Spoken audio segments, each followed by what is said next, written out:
Hello dear students, a very warm welcome to all of you in first session of our channel Bio Life.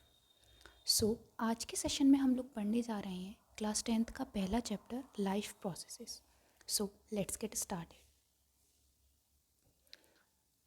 In this chapter we are going to study 4 topics. आज के session में हम लोग 4 topics cover करेंगे. पहला topic है what are living organism, second is characteristic of living organism, third is life processes and fourth is need of life processes. तो chapter पढ़ने से पहले हम लोग लिविंग ऑर्गेनिज्म के बारे में पढ़ेंगे कि लिविंग ऑर्गेनिज्म होते क्या हैं, उनकी कैरेक्टरिस्टिक क्या हैं, हम किस बेसिस पे डिसाइड कर सकते हैं कि ये ऑर्गेनिज्म लिविंग है या ये ऑर्गेनिज्म नॉन लिविंग है. So begin with our first topic, what are living organism. Living organism तो वर्ड से ही समझ में आ रहा है लिविंग. इस वर्ड के ही अंदर छिपा हुआ है लाइफ. तो कोई भी चीज़ जिसके पास लाइफ है या वो जीवित है, हिंदी में उसे जीवित कह सकते हैं, वो क्या कहलाएगा, लिविंग ऑर्गेनिज्म.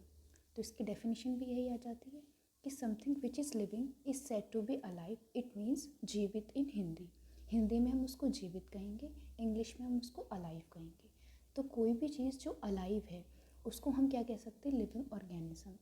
ठीक, जैसे एग्जाम्पल में आ गई कि all plants and animals are living organism. जितने भी प्लांट्स और एनिमल हैं सारे के सारे क्या हैं, लिविंग ऑर्गेनिज्म. ठीक, प्लांट्स एंड एनिमल के अलावा कुछ और एग्जाम्पल क्या है लिविंग ऑर्गेनिज्म की, जैसे फंजाई हो गया, बैक्टीरिया हो गया, वायरस हो गया, ये सारे के सारे लिविंग ऑर्गेनिज्म हैं. वायरस एक्सेप्शन है कि सिर्फ ह्यूमन बॉडी या एनिमल की बॉडी के अंदर लिविंग होता है, लेकिन outside the body it is non living. तो ये बात ध्यान रखने की है कि वायरस इनसाइड ह्यूमन बॉडी तो लिविंग है बट आउटसाइड क्या है, नॉन लिविंग. Non living. ठीक है, तो ये बात ध्यान रखने की है. अब आगे बढ़ते हैं हम लोग.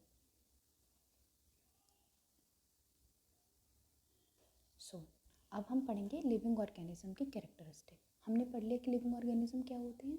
क्या होते हैं, जो भी ऑर्गेनिज्म जिनके अंदर लाइफ है, जो जिंदा हैं या जीवित हैं, उन्हें हम क्या कहेंगे, लिविंग ऑर्गेनिज्म. ठीक, अब हम पढ़ेंगे कुछ कुछ कैरेक्टरिस्टिक फीचर्स जिससे पता चलेगा कि ये ऑर्गेनिज्म लिविंग है. So the most important characteristic of living organism is movement. Movement means चलना फिरना, मूव करना, one place to another place पे जाना इज कॉल्ड मूवमेंट. तो ये सबसे इम्पॉर्टेंट कैरेक्टरिस्टिक आ जाता है लिविंग ऑर्गेनिज्म का. तो जो भी चीज़ जो खुद से मूव करती हो, कोई एक्सटर्नल फोर्स ना लगा के या कोई एक्सटर्नल हेल्प ना लगा के अपने आप मूव करती है, उसको हम क्या कहेंगे, लिविंग ऑर्गेनिज्म. वैसे तो नॉन लिविंग भी मूव करता है, जैसे कार है या ट्रक है, बस है, वो भी मूव करते हैं, लेकिन उनके लिए क्या एक्सटर्नल हेल्प की ज़रूरत पड़ती है, फ्यूल की ज़रूरत पड़ती है. लेकिन हम लोग के मूवमेंट के लिए किसी एक्सटर्नल हेल्प की ज़रूरत नहीं पड़ती है, हम लोग मूव करते हैं अपने आप से. ठीक, जैसे एग्जांपल हो गए, birds fly in the air, we walk on the ground, jumping of frog.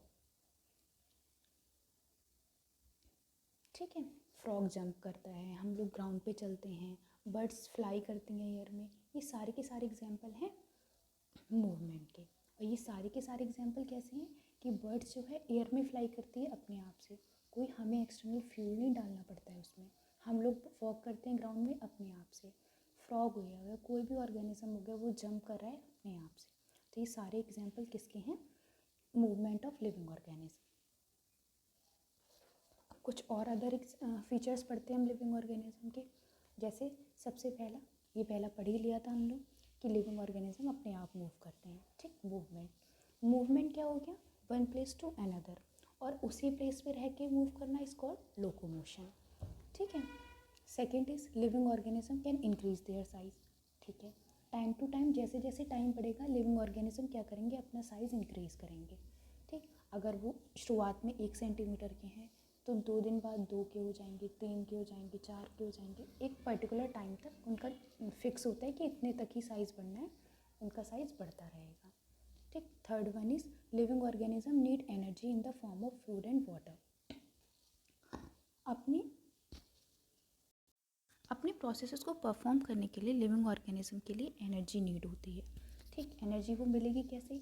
In the form of food and in the form of water. Water से फूड को इनटेक करके लिविंग ऑर्गेनिज्म क्या करते हैं, अपनी बॉडी के अंदर एनर्जी लेते हैं और उसी एनर्जी को यूज़ करके वो क्या परफॉर्म करते हैं, लाइफ प्रोसेसेस, जो हमारा चैप्टर है। आगे हम पढ़ेंगे कि कौन कौन से लाइफ प्रोसेस परफॉर्म करते हैं, लेकिन लाइफ प्रोसेस को परफॉर्म करने के लिए लिविंग ऑर्गेनिज्म को एनर्जी की नीड होती है और वो एनर्जी उन्हें कहाँ से मिलती है, फूड से एंड वाटर से। The fourth one is living organism respire. Respire का मतलब सांस लेते हैं, रेस्पायरेशन करते हैं and release energy from the food they take. पहले में हमने क्या पढ़ा था कि वो फूड लेते हैं और उस फूड से जो एनर्जी होती है उसको यूटिलाइज़ करते हैं अपने फंक्शन को परफॉर्म करने के लिए। और फिर जो एनर्जी यूटिलाइज़ करते हैं तो एनर्जी रिलीज़ हो गई, तो वो रिलीज़ किस फॉर्म में होती है, रेस्पायरेशन के प्रोसेस से। ठीक है, तो एनर्जी रिलीज होती है by the process of respiration, exhalation and inhalation, this is called respiration. Fifth one is living organism can response according to their surrounding. ये सबसे इम्पॉर्टेंट कैरेक्टरिस्टिक है लिविंग ऑर्गेनिज्म का, कि बाहर हमारे आसपास जो भी चेंज हो रहे हैं, अगर हम लिविंग हैं तो हम उसके अगेंस्ट या उसके अकॉर्डिंग रिस्पॉन्स करेंगे। ठीक है, जैसे मैं एग्जांपल देती हूँ, अगर सर्दी है तो हमें महसूस हो जाएगा कि सर्दी है, तो हम उसके अकॉर्डिंग क्या करेंगे, गर्म कपड़े पहनना स्टार्ट कर देंगे। अगर गर्मी है तो हम उसके अगेंस्ट क्या रिस्पॉन्स करेंगे कि हम कूल लाइट कलर के कपड़े, कॉटन के कपड़े पहनना स्टार्ट कर देंगे। ठीक है, तो ये एक टेंडेंसी है लिविंग ऑर्गेनिज्म की कि जिस तरह से आसपास एनवायरनमेंट में जो भी चेंजेस हो रहे हैं वो उसके अकॉर्डिंग फंक्शन करेंगे, वो सराउंडिंग के हिसाब से अपने आप को बदलेंगे। ठीक है, तो ये बहुत बहुत बहुत इंपॉर्टेंट कैरेक्टरिस्टिक है लिविंग ऑर्गेनिज्म की। Six one is living organism excrete the waste. Excrete मतलब वेस्ट को बाहर निकालते हैं from the body by the process of excretion. ठीक है, तो लिविंग ऑर्गेनिज्म का ये भी इंपॉर्टेंट कैरेक्टरिस्टिक है कि वो क्या करते हैं, अपनी बॉडी से जो भी वेस्ट प्रोडक्ट है उसको बाहर निकालते हैं bye the process of excretion. ठीक है, तो एनर्जी को यूटिलाइज करते हैं bye the process of respiration और एक्सक्रीट करते हैं जो वेस्ट प्रोडक्ट है by the process of excretion and it is perform by excretory system.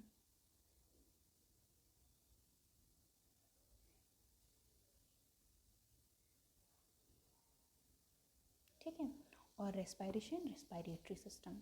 Seventh is living organism can reproduce, it means they can have offspring. ये वाला characteristic भी सबसे important है। ये इसमें क्या है कि लिविंग ऑर्गेनिज्म रिप्रोड्यूस करते हैं। रिप्रोड्यूस मतलब वो अपने ही टाइप के ऑफस्प्रिंग, यंग वंस जनरेट करते हैं। जैसे देखो, ये चिक्स हैं, ये मंकी एंड मंकी का यंग वन, तो हर जो एलिफेंट होगा उसका यंग वन एलिफेंट होगा। चिक है, अगर हैन है तो हैन का जो ऑफस्प्रिंग होगा वो चिक्स होंगे। तो इनके जो ऑफस्प्रिंग होंगे वो सेम इनके ही टाइप के होंगे, सेम स्पीसीज़ के होंगे। ऐसा नहीं है कि बंदर का ऑफस्प्रिंग हाथी हो गया या हाथी का ऑफस्प्रिंग बंदर हो गया, ऐसा नहीं, सेम टाइप के ऑफस्प्रिंग होंगे। ठीक, तो ये भी सबसे इम्पॉर्टेंट कैरेक्टरिस्टिक आ जाता है।